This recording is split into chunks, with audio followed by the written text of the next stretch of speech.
श्रीकृष्ण मंदिर, मांडवा आश्रम, मानवाडी फाटा या ठिकाणी शारदीय नवरात्रोत्सवानिमित्त जे काही नामस्मरण अनुष्ठान जपयज्ञ सोहळा आहे त्या निमित्ताने जे काही अन्नदान या ठिकाणी चालत आहे। सोमठाणा येथील भक्त मंडळी, तामसा येथील आमच्या सर्व भक्तिजनांना खाऊ पिऊ घालणाऱ्या मातोश्री प्रभावतीबाई वास्कर अशा प्रकारे आणि सर्व आश्रमस्थ मंडळी बंधूंनो, या ठिकाणी नवरात्रामध्ये आपण जास्तीत जास्त नामस्मरण हे केलं पाहिजे। गावोगावी देशोदेशी देवीची 10 दिवस स्थापना होत असते आणि त्या निमित्ताने देवता घरोघरी आपला राहावा करत असतात। देवताचा जो राहावा आहे, सामर्थ्याचा वास आहे, तो घरोघरी राहतो। म्हणून आपण 10 दिवस बाहेरचं अन्न खात नाही, 10 दिवस कुठेही वाया फिरत नाही, 10 दिवस आपलं चित्त त्या ईश्वराच्या श्रीचरणावर आपण म्हणजे 10 दिवस लावतो। नामस्मरणाच्या माध्यमातून, पोथी प्रवचनाच्या माध्यमातून, आपल्या देवपूजेच्या माध्यमातून, प्रसाद सेवेच्या माध्यमातून ईश्वराला आपण आळवण्याचा प्रयत्न करत असतो। आणि असं हे महानुभाव संप्रदायामध्ये अनेक स्थानाजवळ, अनेक मार्गामध्ये, अनेक आश्रमामध्ये हा विधी चालत असतो या नपाळते दिवशी। म्हणून या 10 दिवसामध्ये माणसाने काय केलं पाहिजे? एरवी तरी मनुष्य हा प्रपंचामध्ये एवढा गुंतलेला आहे। आमची भक्त मंडळी या ठिकाणी तनाने आहेत, पण मनाने मात्र तिकडे फोनवर चौकशी चालू असते। बाबा रे, दार दिलं काय, ढोरं सोडलेत काय, मोटर लावली काय, लाईट आहे काय, म्हणजे धड मात्र येत आहे, चित्त मात्र तिकडं घुटमळत आहे। घार फिरे आकाशी, चित्त तिचे पिलापासी। त्याप्रमाणे एवढं माणसाला म्हणजे 10 दिवस सुद्धा ईश्वराच्या ठिकाणी एकनिष्ठ राहता येत नाही, तिकडं मन झांकोळल्या जातं। ते न करता परमेश्वराच्या ठिकाणी कशा प्रकारे आपण 10 दिवस लागले पण असलं पाहिजे, कशा प्रकारे नामस्मरण केलं पाहिजे, कशा प्रकारे हा लाभ प्राप्त करून घेतला पाहिजे, या दृष्टीतून आपण हे विवेचन या ठिकाणी ऐकणार आहोत। नामस्मरणाचं महत्त्व काय, 10 दिवसात हे नामस्मरण केल्यानंतर काय लाभ प्राप्त होत असतो? नामे पाप जळे, भवाब्दी वितळे, शत्रू कदा नातळे, आले विघ्न टळे, महाभय पळे, वागेश्वरी पांगुळे। नामाचा महिमा विधीशी न कळे, मोक्षापदी जारुळे, ऐसे नाम जपा तुम्ही बहुबळे, घ्या मुक्तीचे सोहळे। नामे पाप जळे, अनेक पापाच्या राशी त्या नामस्मरणामुळे जळत असतात। नामे पाप जळे, भवाब्दी वितळे, जो संसार अब्दी आहे, अब्दी म्हणजे समुद्र, आणि हा समुद्र वितळला जातो। या समुद्रा पार आपल्याला कशामुळे होतो? आपण नाम हे नौका आहे, त्याच्यातून तारणारी, नाम हे एक नाव आहे, जहाज आहे, त्यामधून भव पार तरुण नेणार। नामे पाप जळे, भवाब्दी वितळे, शत्रू कदा नातळे। जे काही आपल्यावर शत्रू परकी आक्रमण करून येणार असेल, कोणीतरी आपलं काहीतरी वाईट करणार असेल, कोणीतरी आपलं कुंभाड करणार असेल, ते परमेश्वर होऊ देत नाही। तलवारीचा घाव काट्याच्या आणीवर म्हणतो की नाही आपण? जेव्हा काही देवता शक्ती किंवा भूत प्रेत शक्ती आपल्यावर आक्रमण करत असेल किंवा आपल्याला झपाटत असेल, तर ते परमेश्वराच्या नामस्मरणामुळे ते आपल्या जवळ उभंही ठाकत नाही, किंवा कर्णी कौटाल्य कु मंत्रवाले लोक यांचंही ईश्वराच्या नामस्मरणामुळे काही एक चालत नाही। एवढा नामाचा महिमा हा आहे, ईश्वरीय नामाचा महिमा। आणि तो कसा आहे म्हटले? नामे पाप जळे, भवाब्दी वितळे, शत्रू कदा नातळे, आले विघ्न टळे। नाम मुखामध्ये असल्यानंतर जसे पांडवावर विघ्न आले, जसे अनेक भक्तिजनावर विघ्न आले, त्याप्रमाणे आपल्यावर येणारं फार मोठं विघ्न. आणि संसार म्हटलं की विघ्न आलंच, जीवन म्हटलं की विघ्न आलंच. विघ्न नाही असा माणूसच नाही. सुख आहे तिथं दुःख आहे, ऊन आहे तिथं सावली आहे. त्याप्रमाणे माणसाच्या जीवनामध्ये संकटही असतातच. आणि असेही विघ्न ईश्वराच्या नामामुळं काय होतात, दूर लोटल्या जातात, पळून जातात. आले विघ्न टळे महाभय पळे. जे काही तुम्हाला भीती वाटत असेल, म्हणजे काल परवा आम्ही एका घरी गेलो आणि ती बाई म्हणत होती की बाबा असं काहीतरी इथून गेल्यासारखं वाटलं आणि उगं धडधड धडधड करायला लागलं आणि हा हात दुखायला लागला आणि फार दवाखाना लागला तरी ते राहत नव्हतं. मी त्यांना सांगितलं बाबा तुम्ही नामस्मरण करा, सेवना चालू करा, 10-5 दंडवत घाला, म्हणजे ते भीती तुमची कमी होईल. तिने ते चालू केलं तर तिला ते धीर यायला लागला, एक धैर्य यायला लागला, धडकी थांबली. आणि जे काही भय वाटू लागलं ते रात्रीला तिला काही जी भीती वाटली होती, काही चकवं म्हणा किंवा काहीतरी असं, त्या प्रेतशक्तीचा म्हणजे वावर जो झाला होता ती भीतीपासून ती निवृत्त झाली. म्हणजे महाभय पळे किंवा शत्रूचं जे भय वाटत असते आपल्याला ते भय सुद्धा वाटत नाही. नामे पाप जळे भवाब्दी वितळे, शत्रू कदा नातळे, आले विघ्न टळे महाभय पळे, वागेश्वरी पांगुळे. वाग म्हणजे वाचा आणि वाचा सिद्धी प्राप्त होते पांगुळाला. पांगुळ्या पाय देशी, मुखिया वाचा देशी. म्हणजे ईश्वराच्या कृपा प्रसादामुळे, ईश्वराच्या नामस्मरणामुळे. वाका म्हणून गाव आहे, आम्ही तिथं त्या प्रवचनाला गेलेलो होतो आणि त्या ठिकाणी ते सांगत होते की बाबा हा जो मुलगा आहे हा एवढा विकलांग होता की उभे राहत नव्हता जन्माला, तेव्हा हा चालत फिरत नव्हता. याचा वडील याला रोज आणून देवाच्या आपल्या या मंदिरामध्ये टाकत होता. तिथं जुना मठ आहे आपला मानोबा पंथाचा, आणि त्या देवपूजेसमोर तो आणून टाकायचा आणि तो कोणीकडे असा म्हणजे हातपाय करायचा, वाकडं तोंड करायचा.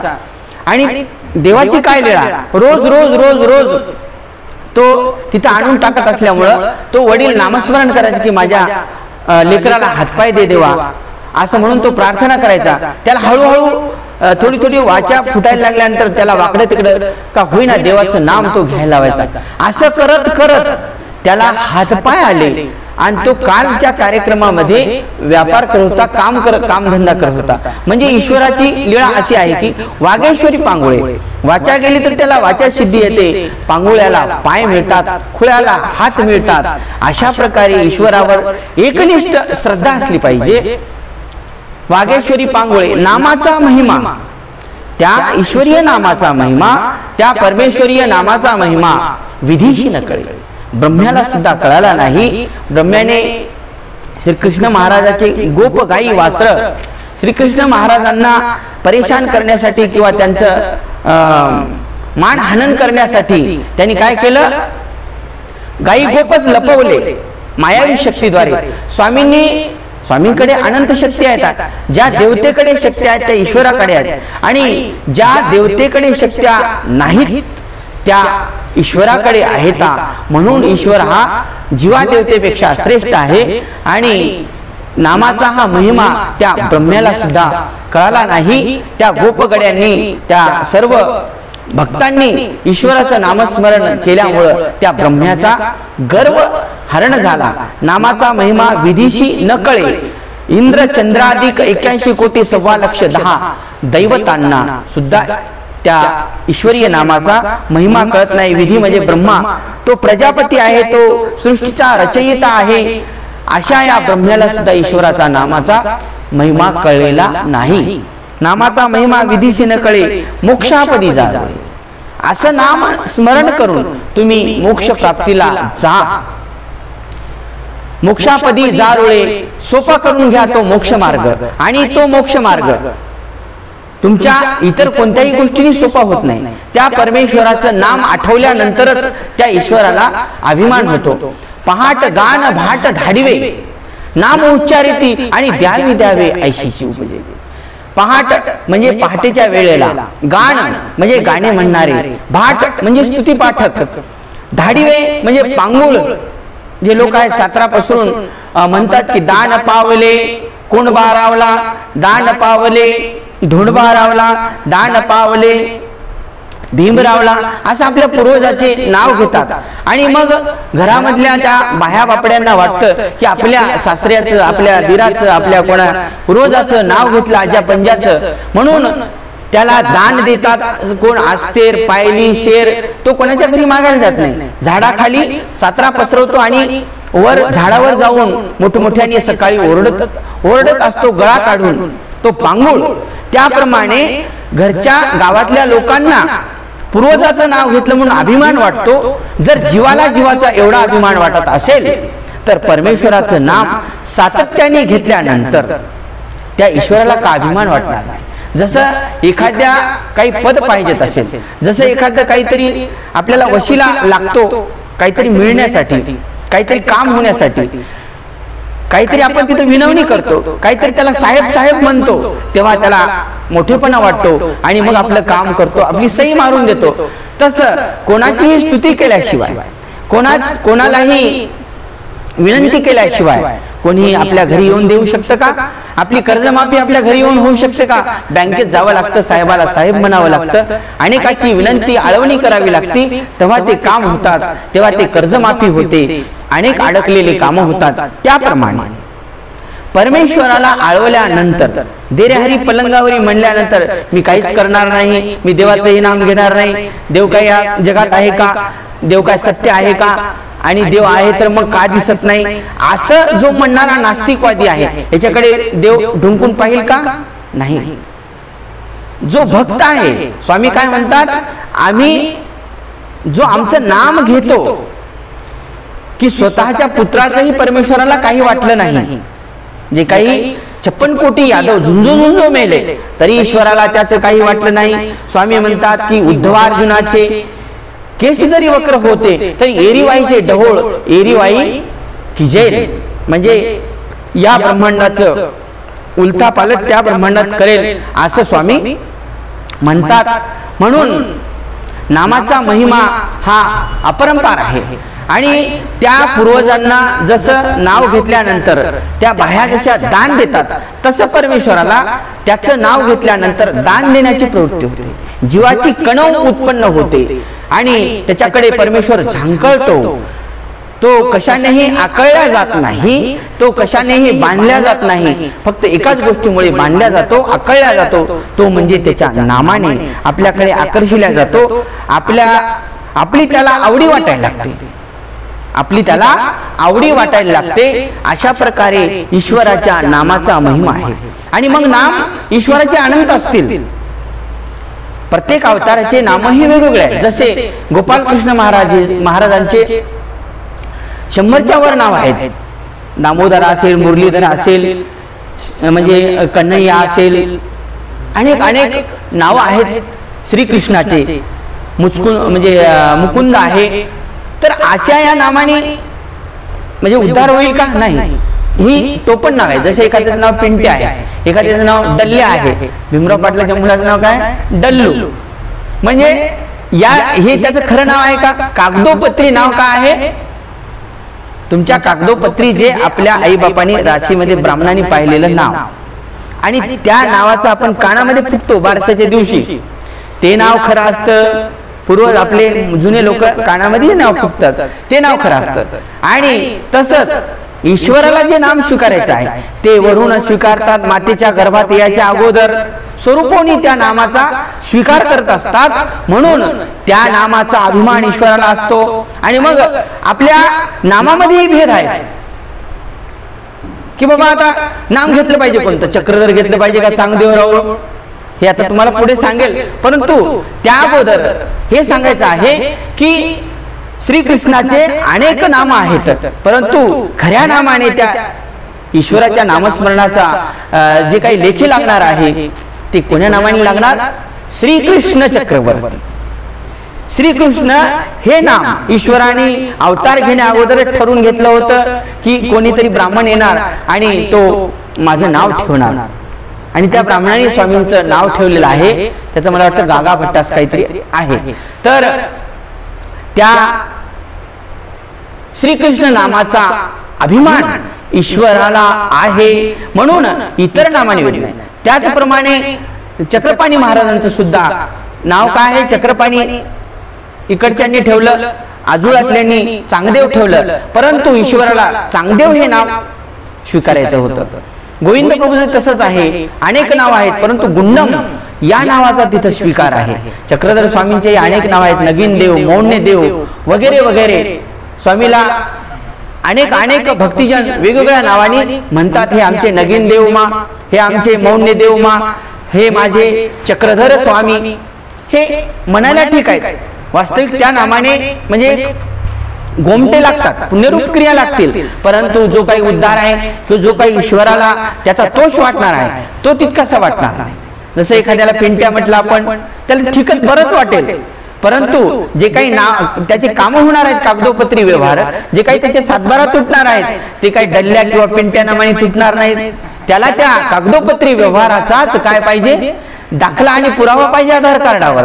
आणि जग आरसा पाहत असते, आणि म्हणून परमेश्वराच्या त्या खऱ्या नामाची ओळख करून घ्या, त्या मोक्षदात्याची भीती नाही तुम्हाला, त्या घोर नरकाची ओळख करून घ्या. ओळख झाली पाहिजे, त्या नामाची खरी ओळख झाली पाहिजे. आणि ही ओळख आपल्याला कोण करून देत असतात? गुरुजनांकडून. श्री गुरुने मंत्र दिला, संसाराचा सीन गेला, जन्म झाले कोटी कोटी, नाही झाल्या गाठी भेटी. कोटी कोटी जन्म झाले, एक एक येऊनी कोटी कोटी फेरा, मग लागे वारा मनुष्य देहाचा. आणि असे अनंता जन्मी आपण वाट चुकलेल्या प्रवाशासारखं फिरतच आहोत, बाजारात चुकलेल्या लहान लेकरासारखं भटकतच आहोत. स्वर्गात जातो, नरकात जातो, कर्म येतो, क्रिया करतो, असा हा जन्म मृत्यूचा फेरा आपला चालूच आहे. आणि मग यापासून कधी मुक्त व्हायचं? आणि या कोट्यावधी जन्मातून जेव्हा केव्हा तरी ईश्वराची सृष्टीमध्ये एकदा फक्त ईश्वराची ओळख होत असते आपल्याला, एकदा फक्त ईश्वरीय ज्ञानाचा योग येतो, एकदा फक्त ईश्वरीय बोधाचा योग येतो, आणि मग परमेश्वर तो आपल्याला ओळखला जातो. आणि ते खरं नाम ईश्वराचं ओळखण्यासाठी ज्ञान लागतं. आणि हे ज्ञान कोणाकडून प्राप्त होतं? खऱ्या नामाची ओळख ते कोणाकडून होते? तर गुरुकडून होत असते. आणि म्हणून गुरु हा महत्वाचा आहे जीवनामध्ये. श्री गुरुने मंत्र दिला, आपल्या कानामध्ये ज्या गुरुनी आपले पंचनाम सांगितलेले आहेत तीच खरी नाम. बाकीच्यांनी किती येऊन त्या नामामध्ये जर किस काढला की बाबा हे असं नाम नाही, हे असंच म्हणायला पाहिजे, मग सर्वज्ञाची चरण शरण पाहिजे, मग कोणी म्हणते श्री चांगदेव श्री चक्रधरच म्हणायला पाहिजे, परंतु प्रत्यक्ष परमेश्वराने श्री चक्रधर स्वामीने श्रीमुखाने पाचही नामाची ओळख श्री नागदेवाचार्याला करून दिली. जैसे प्रतिष्ठानी श्री चांगदेवराव, याप्रमाणे पाचही नामाचा जे काही उद्घोषणा देवाने खडकुलीला श्री नागदेवाचार्याला करून दिली, किंवा पांडेया स्वप्नी नाम स्वीकार, अरे द्वारावतीचे श्री चांगदेवराव ते हेच. कारण प्रत्यक्ष स्वामींचं अवतार कार्य पूर्ण झालेलं नव्हतं, ते अपूर्ण होतं. पुन्हा स्वामींना ते चक्रपाणी महाराजांचं मायापूर स्वीकारण्याची प्रवृत्ती होती, पण पडू यांनी दफन केलं होतं. म्हणून ते स्वरूप निधामात विजय न करता पुन्हा हरिपाळाच्याच देहामध्ये आलं, चांगदेव रूपानंच. म्हणून त्या चांगदेव नामाचा अभिमान आहे, कारण ते स्वरूप स्वीकारलेलं आहे. म्हणून तुम्ही नगीन देव म्हटले काय आणि अनेक नाव जरी म्हटले काय तरी त्या तितकाचा अभिमान, म्हणजे ते वाया नाम जात नाही, परंतु तितकाचा अभिमान परमेश्वराला त्याचा वाटत नाही. म्हणून मोक्षाप्रत जाण्यासाठी त्या ईश्वराच्या नामाची ओळख होणं अत्यंत महत्वाचं आहे. आणि ती ओळख श्री गुरुच्या मुखातून होत असते, श्री गुरुच्या ज्ञानाने होत असते. आणि कबीर म्हणतात की गुरु आणि परमेश्वर जर एकत्र उभे राहिले तर मी कोणाला नमस्कार करू असा प्रश्न जेव्हा मला पडेल तेव्हा मी मात्र माझ्या गुरुला पहिल्यांदा नमस्कार करेल. का? त्यांनी मला त्या ईश्वराची ओळख करून दिली. त्या ईश्वराची गुरु गोविंद दोनो खडे काके लागो पाव, बलिहारी गुरु आपणे गोविंद दियो बताय. हे गुरुराया, तू मला त्या परमेश्वराला दाखवून दिलं. सर्वश्रेष्ठ शक्तिमंत आनंददाता परमेश्वर तुझ्यामुळे दिसला. जसा कोर्टामध्ये निकाल न्यायाधीशाकडून वकिलामुळे होत असतो, तसं ईश्वराच्या न्यायालयातील वकील म्हणजे गुरु असतात, संत असतात. आणि ते आपली वकिली शिफारस घेऊन परमेश्वराप्रत जात असतात. आपल्याला आपल्या दोषाविषयी माफी मागतात, आपल्याला आपल्या जीवाच्या मुक्तीविषयी दान मागतात. आणि म्हणून त्या गुरुला ते पहिल्यांदा वंदन करतात. आणि म्हणून परमेश्वरीय नामाची ओळख ही गुरुकडून करून घेतली पाहिजे. आणि असा हा त्या ईश्वरीय नामाचा महिमा आहे. कर्मरहाटीमध्ये एका अभंगात सांगितलेला आहे तुकाराम महाराजांनी, क्षणोक्षणी हाची करावा विचार, तरावया पार भव सिंधू. अरे हा भवसिंधू, हा संसार सागर तरायचा आहे. क्षणोक्षणी विचार करून, पण कशाचा विचार केला पाहिजे? क्षणोक्षणी विचार करा म्हणजे वायफट विचार करा का?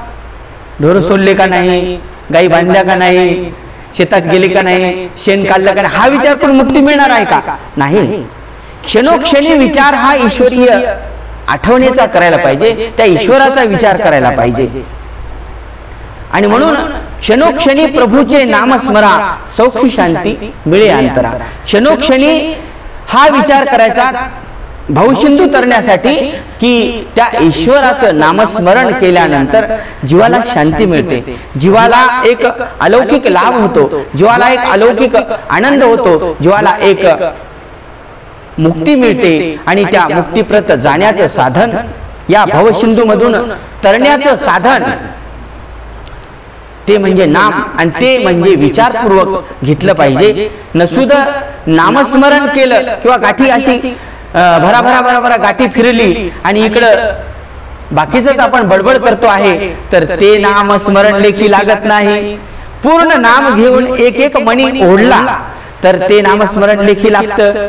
आणि इकडं आपण गाठी करताना मध्येच बडबड करतो, अरे ते तांबे आण बरं, अरे ते आमका आण बरं, अरे ते बैल सोड बरं, असं कोणावर तरी खोळत असतो, कोणाला तरी बोलत असतो. आणि इकडं जसं जोरात बोलतो तशी जोरात आपली गाठी ओढल्या जात असते. म्हणून ते नामस्मरण हे ईश्वराला स्वीकारणीय नाही. ते नामस्मरण ईश्वराच्या लेखामध्ये पडत नाही. ते नामस्मरण हे केव्हा लेखामध्ये पडतं? दिवसभर जे नामस्मरण आपण करतो ते 1 घंटा सकाळी जरी आपण उठून नामस्मरण केलं तर ते आपल्या ईश्वराच्या लेखामध्ये पडत असतं. कारण पश्चात पारी उठीजे तो सारस्वत काळ देवता हृदयाशी. देवता म्हणजे इतर देवता नाही, आस्तिपरीची देवता साधनदाता परमेश्वर श्री चक्रधर स्वामी आपल्या हृदयाशी येतो आणि तो पाहतो आहे की ठेवी निढळावरी श्रीकर, कुण माझ्या प्रेमासी आतुर, त्याने आचरावी ती असती पर. पश्चात पहर उत्तम काळ. श्रीकरी म्हणजे निढळावर श्रीकर ठेवून स्वामी पाहत आहेत की माझा कोण मला आठवतो आहे. आणि म्हणून सकाळी जे नामस्मरण आपण करतो ते नाम दिवसभरामध्ये केल्याचं घोमट तेव्हा लागतं, तेव्हा चित्त एकत्र येतं, परमेश्वराची नजर सगळ्यावर फिरल्या जाते. नित्य नरकातल्या जीवाला, इतर नरकात योनी भोगत असणाऱ्या जीवाला सुद्धा सुख शांती मिळते, एक घडिका विसावा मिळत असतो. म्हणून तो काळ सात्विक असतो. तो 3 घंट्याचा काळ, एका प्रहराचा काळ सात्विक असतो. आणि त्या काळी जर ईश्वराचं नामस्मरण घडलं तर परमेश्वराला तोष वाटतो. आणि म्हणून हाती काम आणि मुखी नाम स्वभावत ईश्वर प्रगटे तैजूंचे.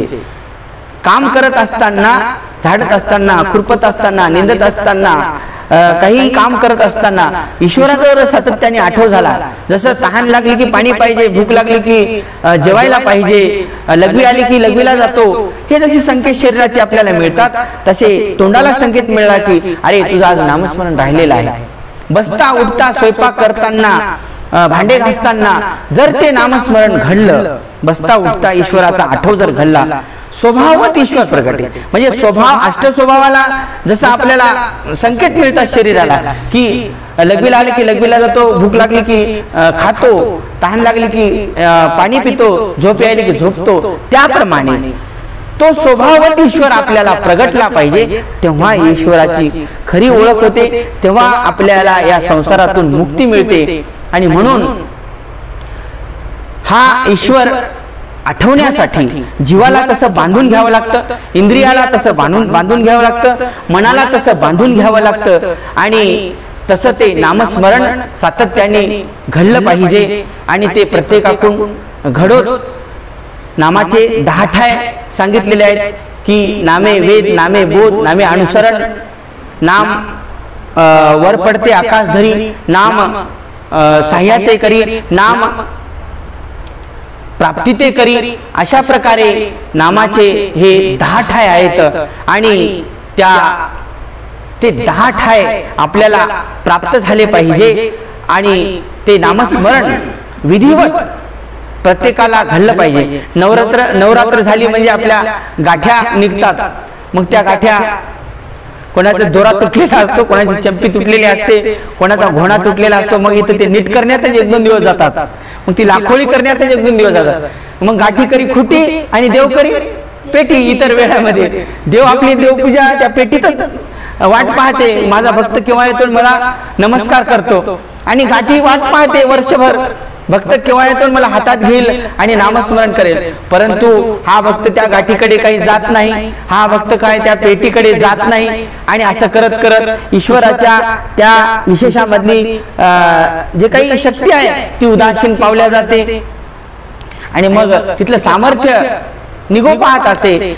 आणि म्हणून सातत्याने देवधर्म घडला पाहिजे, सातत्याने देवपूजा घडली पाहिजे, सातत्याने प्रसाद सेवा घडली पाहिजे, सातत्याने नामस्मरण घडलं पाहिजे, सातत्याने शास्त्रचर्चा घडली पाहिजे, सातत्याने अनेक विधी ईश्वराचे. या विधीत मन रमलं नाही तर त्या विधीत मन घालावं, त्या विधीमध्ये मन रमलं नाही तरी त्या विधीमध्ये मन गुंतावं, त्या विधीत मन गुंतलं नाही तर त्या विधीमध्ये मन गुंतावं शेणपुंजीच्या दृष्टांताप्रमाणे. आणि असं जीवाला या चांगल्या गोष्टीमध्ये गुंतवून घेतलं पाहिजे, ईश्वराच्या विधी आचरणामध्ये गुंतून घेतलं पाहिजे. निषेध आचरण आहे ते दूर केलं पाहिजे. निषेध आचरण म्हणजे सप्तव्यसन असतील, अनेक काही आपल्याला दुर्गुण लागलेले असतील ते त्यागण्याचा प्रयत्न करून गुणाकडे आपला म्हणजे ऊर्ध्व गतीनं चाललं पाहिजे. अशी मी सगळ्यांना म्हणजे हे ईश्वरीय नामस्मरण सदोदित घडो, नवरात्रातच नाही तर ते सातत्याने आयुष्यामध्ये तुम्हाला घडो. आणि या भाव संसारामधून ती नाम नौका तुम्हाला तरुण नेवो आणि तुम्हाला या संसारामधून मुक्ती मिळो. कर्मभूमीचे पेठे नरदेह लाभला अवचटे, मग मुक्तिरत्न घेई जे गोमठे, जो मृत्यू पावेना. कविवर्य भास्कर भट्ट बोरीकरांनी म्हटलेलं आहे की कर्मभूमीच्या या बाजारामध्ये तुम्हाला हा नरदेह अवचटे लाभला. 81,84,00,000 योन्या फिरून हा नरदेह लाभला. मग मुक्तिरत्न घेई जे गोमटे. परमेश्वराने सवलत दिली, हे एक आपल्याला सुवर्ण संधी दिली. आणि त्या सुवर्ण संधीचा लाभ, त्या ज्ञानाचा लाभ आपण जर नाही घेतला तर आपल्या एवढे वेडे या जगात दुसरे कोणी नसणार. म्हणून कर्मभूमीचे पेठे नरजन्म लाभला आवडते, मग मुक्तिरत्न घेई जे गोमटे. ते चांगल्यातलं चांगलं मुक्तिरत्न ईश्वराचं प्राप्त करून घ्या, जो मृत्यू पावेना. मृत्यू पावेपर्यंतच हा चान्स आहे. मृत्यू पावल्यानंतर तुम्ही काय करसाल? इतर योन्याला फिरसाल, इतर अज्ञान मनुष्य देह तुम्हाला मिळतील, इतर अज्ञान योनी 84,00,000 योनी देह तुम्हाला मिळतील. परंतु त्यातून तुम्हाला मुक्ती मिळणार नाही. या ज्ञान देहातून गुरुमुखाने मुक्ती मिळणार आहे. म्हणून ती मुक्ती जो मृत्यू पावेपर्यंत चान्स आहे आपल्याला, आणि तो चान्स गेल्यानंतर पुन्हा तो योग नाही. आणि मग पुन्हा सृष्टी शून्य होण्याची पाळी आहे. आणि म्हणून ते सुवर्ण योग वाया न जाओ, आपण या संसारातून तरुण जावोत एवढीच अपेक्षा या नवरात्रातील 9 दिवसीय विधीच्या निमित्ताने मी व्यक्त करतो. आणि माझे काही जे काही लांबलेले विचार आहेत नामस्मरणावरील जे काही विचार आहेत ते याच ठिकाणी थांबतो। भगवान श्री चक्रधर स्वामी की जय।